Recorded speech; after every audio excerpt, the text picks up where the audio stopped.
भारत के राजस्थान में कुलधरा नामक एक छोड़ा हुआ गांव है। ये भारत की सबसे डरावनी जगहों में से एक के रूप में जाना जाता है और इसमें रहस्य और डर छिपा हुआ है।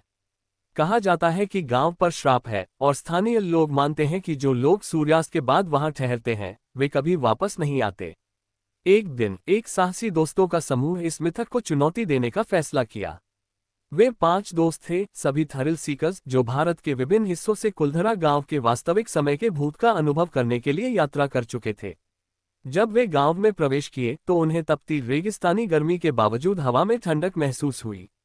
गांव सन्नाटे से भरा हुआ था और केवल उनके पैरों की आवाज पुरानी पत्थर की दीवारों से गूंज रही थी।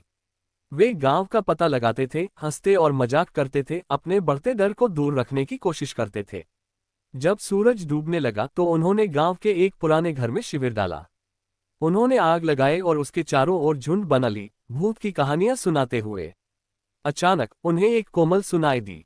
उन्होंने चारों ओर देखा लेकिन वहां और कोई नहीं था। सिसकियां और जोरदार हो गई और एक महिला की चीख में बदल गई। आग अचानक बुझ गई, उन्हें अंधकार में डाल दिया। उन्होंने जाने की कोशिश की लेकिन उन्हें बाहर का रास्ता नहीं मिला। ऐसा लग रहा था कि गांव बदल गया था, उन्हें अंदर फंसा दिया।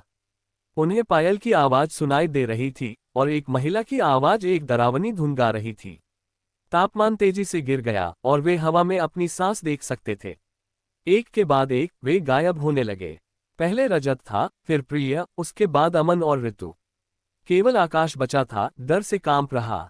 उसे अपने दोस्तों की आवाजें सुनाई दे रही थीं, अंधकार से उसे बुला रही थीं। वह दौड़ा, बाहर निकलने का रास्ता ढूंढने की कोशिश करता रहा लेकिन उसे सिर्फ गांव की अंतहीन पत्थर की दीवारें दिखाई दे रही थीं। अंत में उसे एक छोटा मंदिर मिला। वह अंदर दौड़ गया और प्रार्थना करने लगा। जब वह प्रार्थना कर रहा था तो उसे अपने कंधे पर एक हाथ महसूस हुआ।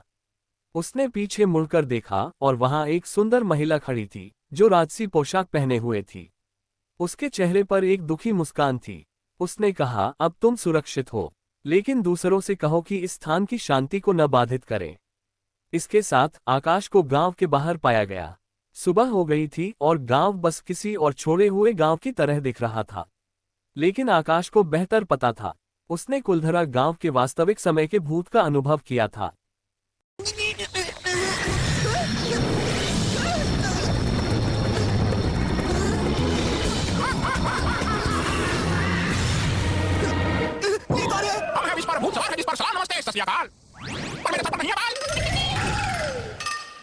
अरे हम वो भूत जो उतारे सबका भूत, डरना वरना नहीं है क्योंकि डरना जरूरी है। हम है क्यों भूत पर हमसे न डरना रूठ हुआ, जो डर गया वो सूली पर चढ़ गया।